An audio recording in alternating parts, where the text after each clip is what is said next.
First World War. And as well, Papa, he was forced to fight.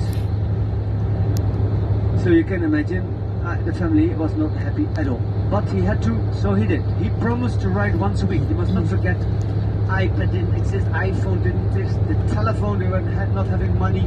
They only had a radio. And then the postman came only once a week. And the first year of the First World War was a very extremely cold winter. And they had really hardly anything more to eat. And then it became nearly Christmas. And Papa wrote in his letters, "I'll be home for Christmas." So you can imagine that they were very, very happy. So they were very excited. They had no turkey, they had no money for the turkey, but Mama kept the chicken for the Christmas dinner. And you could see that she was already thinner. And you have to imagine the little wooden house on the edge, surrounded by snow, winds, and very thick snow was falling. And inside, children already started to sing, "Papa promised me back at 5 o'clock." So at 3 o'clock the kids were already in front of the window, staring outside. "Papa, perhaps can come a little bit earlier." So they were so excited. So 5 o'clock as well, Mama was sitting near the window, staring outside. Of course it was getting dark, but they still looked outside. 5:30, 6:30, and the window's getting tougher and harder.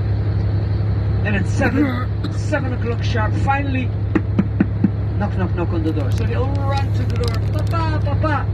But it was not Papa. 2 soldiers standing there, taking off their cap. Madam, children, we are devastated to tell you that your husband, your Papa, died as a hero 200 miles away from here. Well, you can imagine everybody, the devastation. Christmas, life would never ever be the same again. But you and I, we all know that life continues, as well for this family. In 1918, the war ended. In 1990, Mama, still relatively young, she met another man. And this man was a lovely man, wonderful, very caring, charming, and he asked her to marry. 2 times she said no, no. But the kids, they were nearly adults, a matter of saying, they said, "Papa, Mama, one day we fly away.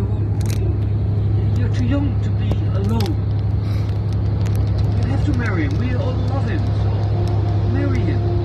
She hesitated.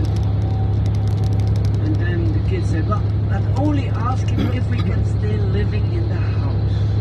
Of course, this man with a heart of gold said, "Of course, no problem." So the marriage took place.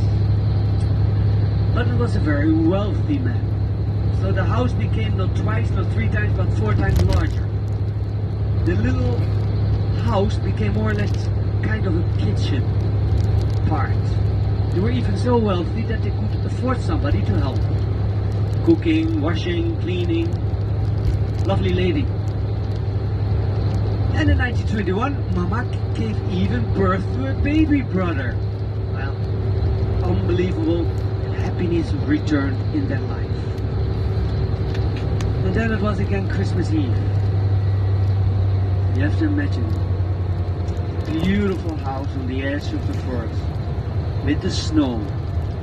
It was as cold as 1914. Outside, in the dark, the men approached the house. He had one leg. He was near the house.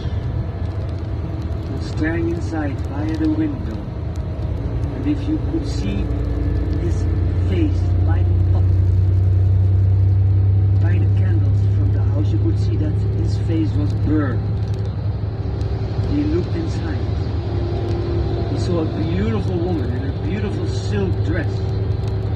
He saw a Christmas table set with crystal, silver, caviar, a lot of things to eat. A huge Christmas tree with I don't know how many presents. Then he saw a young, nearly adult woman and a boy.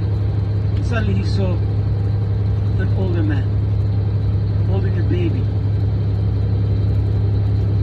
He wanted to go, continuing his road. But the lady of the kitchen, she wanted to throw something out in the dustbin and saw the old man. Sir, what are you doing here? Oh, madam, don't be afraid. I'm lost. I will go. Merry Christmas, Merry Christmas.